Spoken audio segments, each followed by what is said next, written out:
ما داخل تابناک شوخیامون رو نگه داشته بودیم تا دود سپید از دودکش شورای محترم نگهبان خارج بشه، بعد با آقایون نامزدها سر شوخی رو باز کنیم. حالا که اسامی اومده، این شما و این 5+1.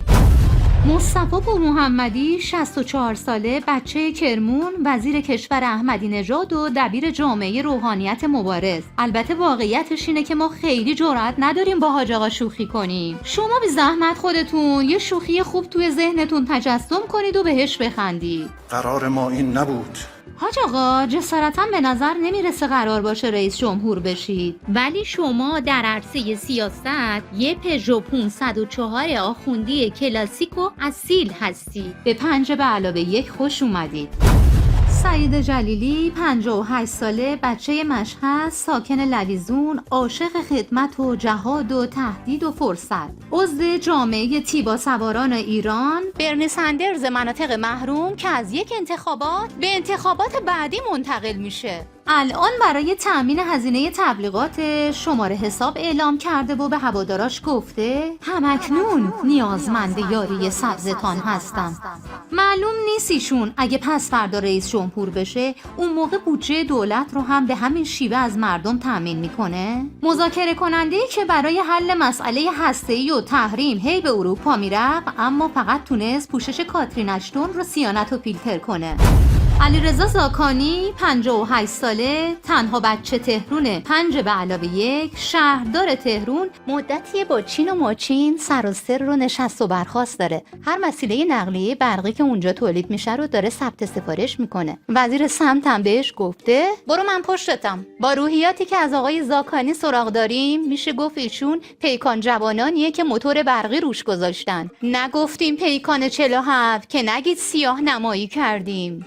محمد باقر قالیباف 62 ساله، بچه ترقبه مشهد، ساکن شهرک شهید دقایقی، رئیس خانه ملت، عضو جامعه بور چشم آبی که از سال 88 تا الان تغییرات ظاهری زیادی داشته، ولی همچنان مثل یه نیسان پاترول کاربراتوری پرکار و پرقدرت و پرمصرفه. عاشق مدیریت میدانی و جلسات صبحانه کاری کله سحریه. نامزدی که آرزوی هر پسر بچه‌ای رو زندگی کرده. خلبان، رئیس پلیس، دکتر و حالا هم میخواد رئیس جمهور بشه. امیر حسین قاضی زاده هاشمی 53 ساله، بچه مثبت مشهد، متخصص گوش و حلق و بینی و اخذ تضمینی تایید صلاحیت از شورای محترم نگهبان.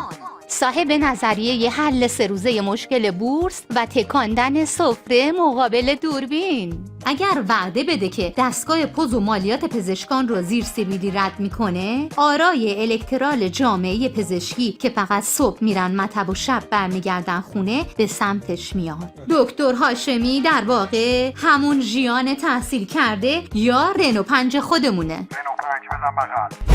مسعود پزشکیان 70 ساله، تبریز اوشاخلاری، اگه به پاستور برسه اولین رئیس جمهور مجرد ایران میشه. همیشه دخترش رو همه جا با خودش میبره، حتی روز ثبت نام هم باهاش بود. ایشون سمند مدل 82 که 15 سال فقط بین مطب و مجلس تردد کرده. ولی یه مسئله اینجاست، اگه پزشکیان رئیس جمهور بشه اون موقع دیگه بانوی اولی نخواهیم داشت.